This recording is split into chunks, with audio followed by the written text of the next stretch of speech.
Muling nagtagisan ng talento ang 19 na pulis mula sa iba't ibang panig ng bansa sa The Singing Cups of the Philippines for a Cause Season 2. Isang patimpalak na naglalayong ipakita ang kahusayan ng pulis hindi lamang sa pagpapatupad ng batas kundi sa sining ng pag-awit.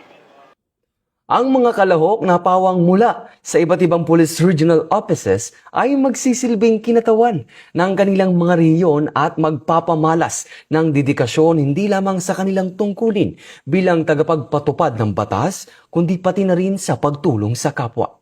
Naging matagumpay ang programa sa tulong ng mga membro ng PNP OLC-FI sa pangunguna ni Ms. Mary Rose Nartates, ang National Advisor, at Mrs. Lailani S. Alba, ang President ng PNP OLC-FI, at mga Regional Directors at matataas na opisyal ng PNP. Ang purpose nito is to share their talents. Through talents, we get sponsors, and through sponsors naman, sila ang nagsusuporta sa PNP OLC Foundation sa mga projects namin, sa mga pinamimigay namin mga financial assistance para sa mga police at mga dependents nila na may mga karamdaman, most especially cancer and critical illnesses. Tinanghal bilang kampyon, walang iba kundi si Police Master Sergeant Norman Wileman III mula sa Police Community Affairs and Development Group.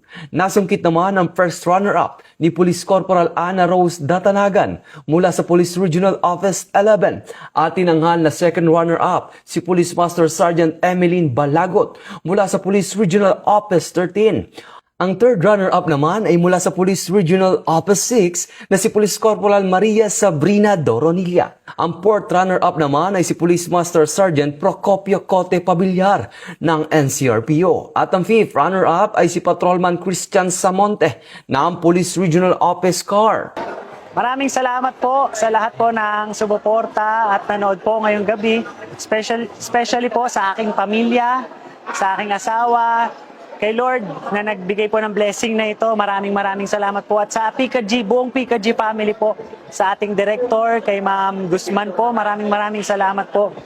Magagaling po lahat ng mga contenders, lahat po na nakalaban ko. At ito po ay blessing lamang po galing sa taas. Maraming salamat po. Sobrang saya ko po at ngayon pa lang po ako makakahinga ng maluwag. Thank you very much po. First of all, congratulations, love. Deserve mo. Nakita ko lahat ng hirap mo simula sa practices, yung kaba mo, hindi ka halos nakakatulog ng tama dahil nga sa grabe yung overwhelming feeling mo.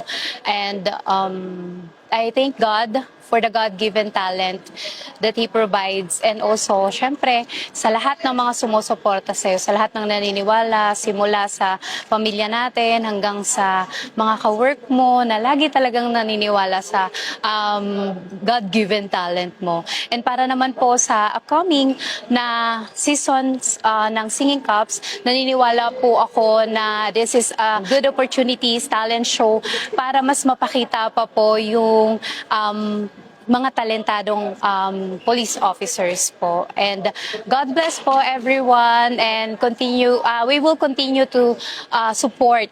Ayan, we will continue to support Singing Cups po. God bless PNP po. Ang hirap kaya, tama sinabi ni Madam na talagang napakagagaling. Wala kang pwedeng itapon kasi kaya nga sila grand finalists all, no? Kaya lang sadyang talagang kailangan mayroong one hit, pwedeng lahat nasa harap, no? We are very proud of you. Emote na naman ako. We're very proud of you. Kanina, ang ingay namin ng mga judges kasi ang gagaling nyo talaga. Sabi ko namin, ano ba itong mga to? Bakit ganito sila? Unique, very unique voice quality. Very good storytelling. At yung colors, yung lahat ng aspects ng inyong mga boses, ginamit nyo yung buong range. From low to high, from soft to loud, from lahat ng emotions na pwede ipasok, pinasok nyo na. Kaya nakakatuwa. It's one entertaining evening because we really enjoyed everything that you did tonight. Congratulations sa inyong lahat. Ayon sa Philippine National Police, layunin ng programa na hindi lamang ipakita ang natatagong talento ng mga pulis, kundi makalikom din ng suporta para sa mga napiling benepisyaryo. Bahagi ito ng patuloy na pagsisikap ng organisasyon na palakasin ang ugnayan sa komunidad sa pamamagitan ng sining at malasakit. Patunay lamang na ang tagumpay ng programa ng kapulisan ay may talento at puso. Hindi lamang serbisyo, kundi pati sining at malasakit sa kapwa. Ito ang bagong PNP para sa bagong Pilipinas. Serbisyong mabilis, tapat at nararamdaman. Mula dito sa Multipurpose Center sa Campo Crame, ako si Patrolman Edwin Baris, nagbabalita para sa Police News Network. Alagad ng batas, tagataguyod ng Balitang Pulis.